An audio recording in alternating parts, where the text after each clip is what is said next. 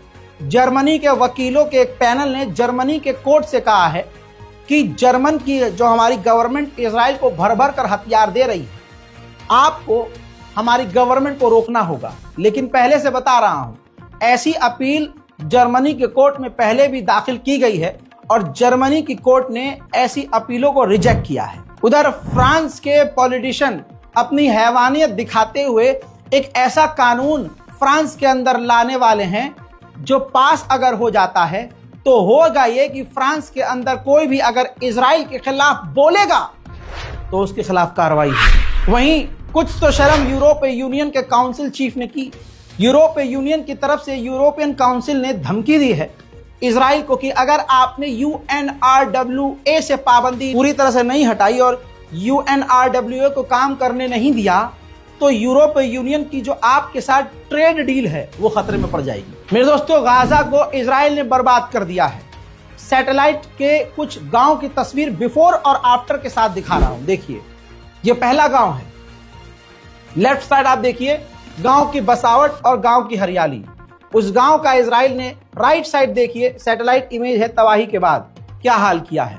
ऐसे ही ये दूसरी तस्वीर है, गांव की बसावट और हरियाली, और उसके बाद इजराइल ने किस तरह से गांव को मिटा दिया है, तबाही दिख रही है। इसके बाद एक तीसरा बहुत भरा हुआ, एक जिसमें आबादी बहुत ज्यादा थी, तमाम घरों को देखिए साफ सुथरे नजर आ रहे हैं, लेकिन अब वहां पर सिर्फ मलबा और तबाही नजर आ रही है। इजराइल ने पूरी तरह से लेबनान को बर्बाद कर दिया है। लेबनीज स्पेशल रिपोर्ट में फिलहाल के लिए इतना ही। मिडिल ईस्ट से तमाम बड़ी जानकारियां मैंने आपको दी हैं।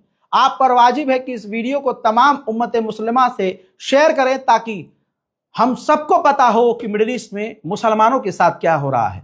हालांकि भारत में भी कुछ अच्छा नहीं हो रहा है मुसलमानों के साथ, लेकिन क्योंकि हम मुसलमान हैं तो हमें पता होना चाहिए कि पूरे दुनिया में कहां कहां जुल्म हो रहा है।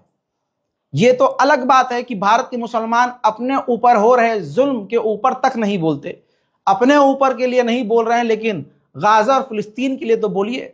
इस रिपोर्ट को शेयर कीजिए, दुआओं में याद रखिए और दुआ कीजिए कि पूरी दुनिया में शांति और अमन आए और पूरी दुनिया में जो तबाही और जंग चल रही है वो खत्म हो जाए। मैं हूं रजा और आप देख रहे थे रजाग्राफी अनस्क्रिप्टेड। जय हिंद।